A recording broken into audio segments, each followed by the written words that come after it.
तो हम लोग डायमेंशन का चैप्टर पढ़ रहे हैं, अभी तक डायमेंशन निकाल लिए। अब हम लोग का नेक्स्ट टॉपिक जो है एनसीईआरटी में checking the dimensional consistency of equation. मतलब हम लोग आज ये चेक करेंगे कि कोई भी इक्वेशन है वो डायमेंशनली करेक्ट है कि नहीं, मतलब डायमेंशन के बेसिस पर वो करेक्ट है कि नहीं। तो इसका क्या मेथड है इसको चेक करने के लिए? सबसे पहले हम लोग एक इक्वेशन दिया होगा, उसमें हम लोग क्या करेंगे, लेफ्ट साइड और राइट साइड दोनों का डायमेंशन डालेंगे। जो हम लोग को डायमेंशन पता है उसको डालेंगे और उसका डायमेंशन निकालेंगे। मतलब हम लोग फिजिकल क्वांटिटी का डायमेंशन डालेंगे, फंडामेंटल क्वांटिटी का डायमेंशन को डालेंगे और लास्ट में कुछ डायमेंशन आएगा। तो अगर एलएचएस और आरएचएस दोनों की तरफ का डायमेंशन सेम आता है तो डायमेंशन में क्या हो जाएगा, करेक्ट हो जाएगा या कंसिस्टेंट हो जाएगा इक्वेशन। तो ऐसे क्वेश्चन आएगा। जैसे एग्जांपल एनसीईआरटी का इंपॉर्टेंट लिए हैं 1.3 देख लोगे आप लोग, यूनिट एंड मेजरमेंट चैप्टर का। यहाँ दिया हुआ है, लेट अस कंसीडर, मान लेते हैं कि इक्वेशन है, क्या इक्वेशन है, 1/2 mv² mgh दिया हुआ है। तो बोल रहा है where m is the mass, m mass है, ऑफ द बॉडी, बॉडी का मास है, v इट्स वेलोसिटी, v यहाँ पर वेलोसिटी है, g is the acceleration, g क्या एक्सेलरेशन है, ड्यू टू ग्रेविटी, पढ़े हैं हम लोग, ग्रेविटी के चलते है ना, अर्थ के चलते जो एक्सेलरेशन प्रोड्यूस होता है उसको g बोलते हैं, छोटा g। और h यहाँ पर हाइट है, h क्या है हम देख लीजिए यहाँ पर, h यहाँ पर क्या हाइट है। Check whether this equation is dimensionally correct, तो चेक करके बताना करेक्ट है कि नहीं। तो क्या करना है इसमें, इसका डायमेंशन डालना है या निकालना है, इसका डायमेंशन निकालना है। अगर दोनों तरफ सेम आ गई तो करेक्ट है, कंसिस्टेंट है, बस यही करना है। तो आज का हम लोग का टॉपिक यही है और हम लोग एक-एक करके ऐसा प्रॉब्लम बनाएंगे जो इंपॉर्टेंट है। ठीक है, ये आपका जेईई के लिए, नीट के लिए भी इंपॉर्टेंट है और क्लास 11 के लिए इंपॉर्टेंट है। ठीक है, रुक जाओ। तो हम लोग क्या करेंगे, 1/2 mv², पहले इसको एलएचएस ले लेंगे।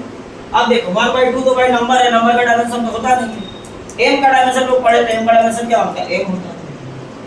और v के लिए क्या होता है, v का आपको पता है LD-1 होता है, पढ़ाए हैं हम पहला क्लास में, है ना।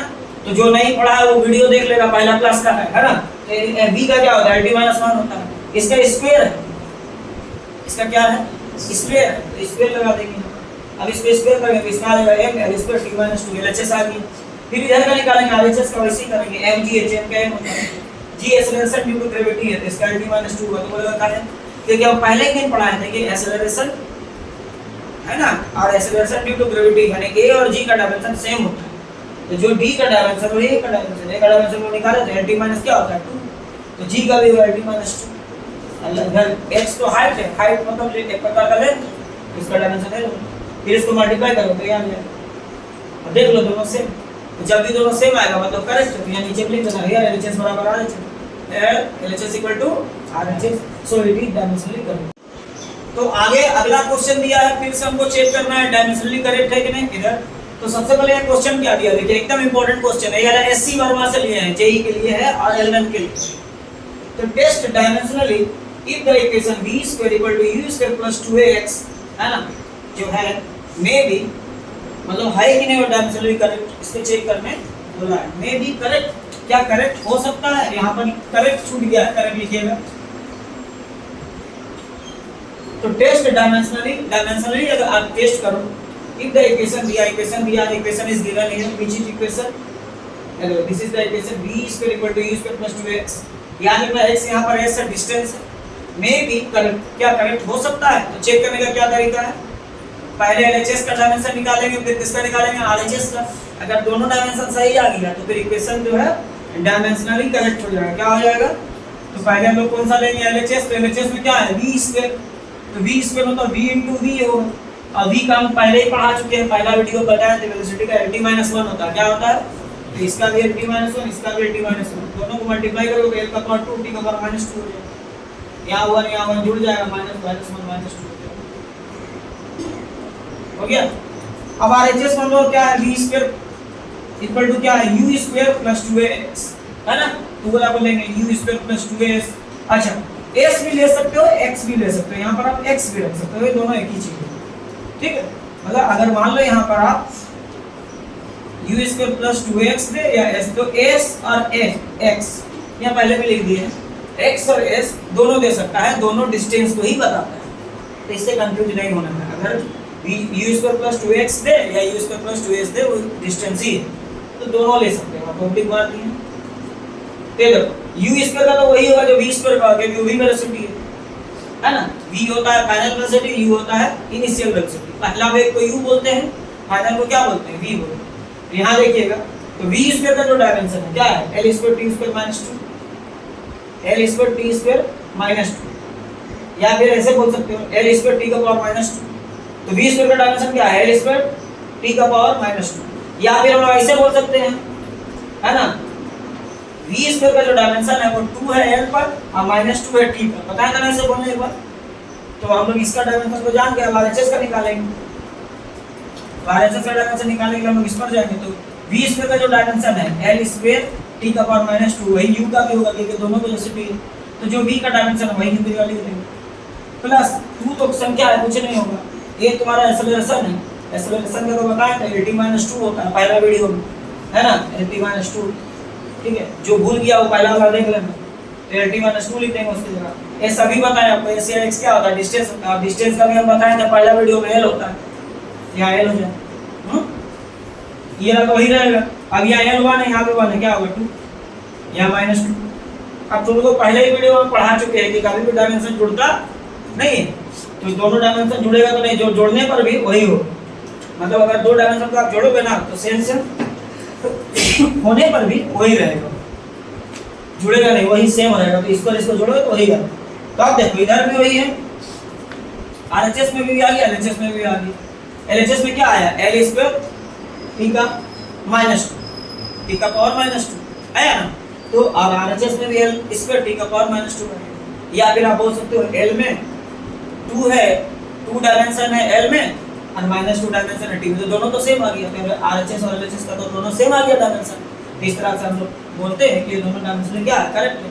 लिख देना एलएचएस बराबर आरएचएस, तो ये बराबर ही इस डायमेंशन करेक्ट। तो यही मेथड है जब भी डायमेंशन का चेकिंग करने बोलेगा कि चेक करो कि दिया हुआ इक्वेशन कंसिस्टेंट है कि नहीं, डायमेंशनली करेक्ट है कि नहीं।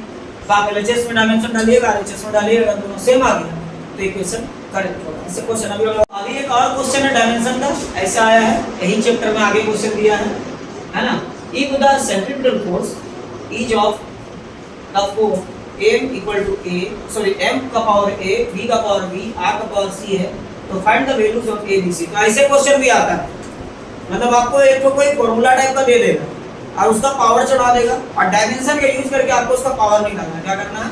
मतलब वैल्यू निकालना, वैल्यू जो पावर में है उसका वैल्यू निकालना। तो ऐसे क्वेश्चन भी आता है। इंपॉर्टेंट क्वेश्चन है फिजिक्स का एलिमेंट के लिए और एससी वर्ग का क्वेश्चन है। हां, तो इफ द सेंट्रीपिटल फोर्स, आपको बता दें सेंट्रीपिटल फोर्स क्या है। तो जब भी कोई ऐसे चीज को घुमाओगे ना तो सेंटर की ओर एक फोर्स खींचता है ना, उसका फार्मूला होता है mv²/r। हम लोग आगे पढ़ेंगे, आगे का चैप्टर में हम लोग पढ़ेंगे सेंट्रीपिटल फोर्स क्या है, सेंट्रीफ्यूगल फोर्स क्या है। तो अभी तो हम लोग बोला नहीं पढ़ना, हम लोग खाली डायमेंशन का बात करना है। तो यहाँ दिया है सेंट्रीपिटल फोर्स अगर एक फॉर्म में है, मतलब दिया है कि m का पावर a है, v का पावर b है, r का पावर c ऐसे दिया है। तो find the values of abc, तब उसका पावर का वैल्यू, पावर का मान निकालना, मतलब abc का वैल्यू क्या होगा। तो सेम बनाएंगे जैसे इससे पहले का क्वेश्चन बना लो। पहले हम लोग लिखेंगे सेंट्रीपिटल फोर्स बराबर m का पावर a, v का पावर b, r का पावर c, abc तो दिया है ना, दिया ना। अब हम लोग सेंट्रीपिटल फोर्स क्या है, फोर्स है, फोर्स लिख देंगे। m क्या होता है? मास। v क्या होता है? वेलोसिटी। r क्या है? लेंथ, रेडियस है, ऐसे वो सेंटर से रेडियस है, लेकिन यहाँ पर लेंथ लिखेंगे। उसके बाद फोर्स का डायमेंशन आप लोगों को पहला वीडियो में बताया क्या होता है, mlt-2। तो यहाँ फोर्स का क्या लिखोगे कमेंट, क्या है? mlt-2 पता है ना ये। फिर मास का डायमेंशन क्या होता है? m, वेलोसिटी का lt-1 और लेंथ यानी रेडियस यानी लेंथ का वैल्यू होता है। फिर क्या करोगे इसमें पावर पावर जो जुड़ेगा जोड़ दोगे। a है तो a, यहाँ b है, l का, यहाँ c, l का c है, तो दोनों पावर जुड़ जाएगा b + c। और यहाँ t का पावर क्या होगा? -1 * b -b। अब क्या करोगे देखो, अब क्या करोगे तुमको पता है नीचे का बेस अगर सेम है तो पावर सेम होता है। तो यहाँ देखो यहाँ भी a है, यहाँ भी है, तो यहाँ का पावर a है, यहाँ पर 1 है, तो a का पावर a इक्वल टू क्या होगा? 1। नहीं देखा, यहाँ m का पावर 1 है और यहाँ m का पावर a है, तो दोनों बेस तो सेम है ना कमल। तो यहाँ पर a है और यहाँ 1 है, तो a बराबर क्या होगा? 1। वैसे यहाँ देखिए l का पावर b + c है और यहाँ l का पावर 1 है, तो b + c बराबर क्या होगा? 1। फिर t का पावर -2 है और यहाँ t का पावर -b है, तो -b बराबर -2 हो जाएगा। फिर माइनस कटेगा तो b बराबर क्या आ गया? 2 आ गया। तो a आपको मिल गया, a कितना हो गया? 1 और b कितना हो गया? 2। तो c चाहिए हमको, क्योंकि तीनों पूछा है। तो आप क्या करोगे, यहाँ डाल दो b + c = 1, यहाँ पर b का मान डाल दो, तो b का मान डालो तो 2 + c, तो c का मान क्या हो जाएगा? -1 आ जाएगा। कितना आ जाएगा? इस तरह से आपको तीनों मान आ गया, तीनों वैल्यू आ गया। क्या क्या है? a = 1, b = 2 और c = क्या आएगा? अब क्या करो, इसको यहाँ पर डाल दो भेज में, यहाँ डाल दो तो m का पावर क्या हो जाएगा 1, b का 1 क्यों, क्योंकि a का मान 1 है तो m का पावर 1 हो जाएगा। फिर b का मान कितना है -2, यहाँ नहीं b का मान 2 है तो यहाँ क्या हो जाएगा 2 होगा, b का पावर 2 हो जाएगा। फिर r का पावर c है तो c का मान कितना है -1 तो r का पावर -1 होगा। फिर और थोड़ा बढ़ाइए, c मतलब सेंटीमीटर फोर्स, m1 को तो लिखते नहीं m हो जाएगा, v का स्क्वायर हो जाएगा, ये r का पावर -1 है ना, नीचे चल जाएगा तो प्लस हो जाएगा। इस तरह से आपका फॉर्मूला भी आप प्रूव कर लिए कि CF बराबर क्या होता है mv/r, CF का आप भी लिख सकते हैं। इस तरह से इम्पोर्टेंट क्वेश्चन है, आगे और देखते रहना और भी बताएंगे।